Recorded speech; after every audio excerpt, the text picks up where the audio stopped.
Hey everybody, it's Jason Blaha here, and it's time for part 3 of the Monday Q&As. So let's get it done. What is the lowest threshold a natural physique competitor should go down to body fat percentage-wise and stay there for a few months? I don't recommend that people compete in physique competitions drug-free, first of all. I mean, that's if you really want me to be honest and cut all the bullshit. There's no reason for natural people to be dieting down ultra lean for physique contests. It's not healthy. It's silly. You're actually better off doing it on drugs. That being said, that aside, what's the lowest level of body fat? I would recommend a natural, drug-free. We'll assume that natural means you're not using anabolic steroids or testosterone. I'll use that as a defining term. You're not injecting any of it or popping a pill that changes your androgen levels.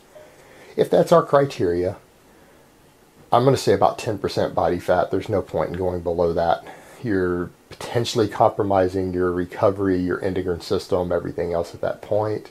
I wouldn't bother going lower than that. It's not particularly healthy, in large part due to hormonal reasons. And a lot of people don't realize 10% body fat is leaner than most people seem to think. A lot of people who think they're 10% body fat are like 14, 15% body fat. 10% body fat, you've got a nice six-pack. And if you're lean enough to have a nice six-pack, and you're actually doing this for aesthetic purposes because you want to look better, what more do you really want? Do you really think you need to get leaner than that to make girls flock to you on the beach? I mean, really. So why compromise your ability to get a hard-on because you think you might get one more girl who you won't be able to have sex with anyways if your dick won't get hard? Makes no sense.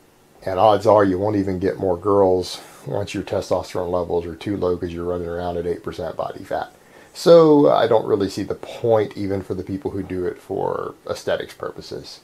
And the same for even athletes. I don't see why a drug-free athlete would push themselves below that point. All right, next question.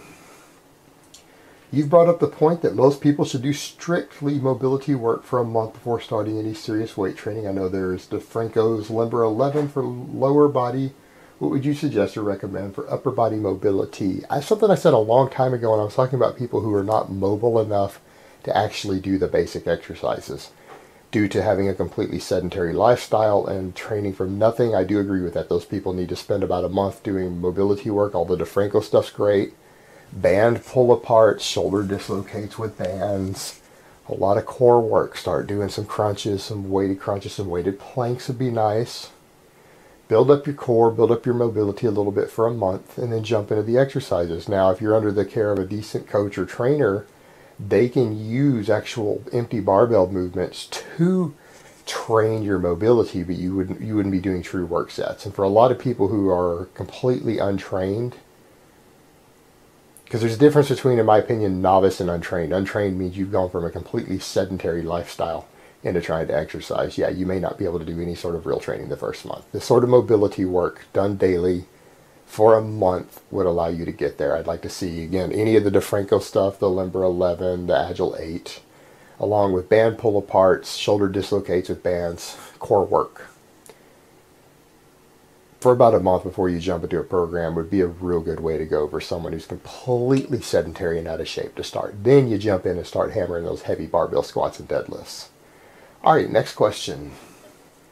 Just out of curiosity, no bodybuilding experience here, if the pros had the financial capability to have liposuction as part of their contest prep, would they do it? You know, I saw someone try to argue that they don't because of X and Y reason. I've known bodybuilders, competitive bodybuilders, who's had liposuction. I don't know why anybody thinks they don't do this stuff. A bodybuilder will generally do anything that will give them an edge to help them and to make things easier. And liposuction is not uncommon among competitive bodybuilders or various cosmetic surgery, getting their mammary glands removed so they don't have to worry about gyno, or at least 90% of the gland and leaving just a little bit.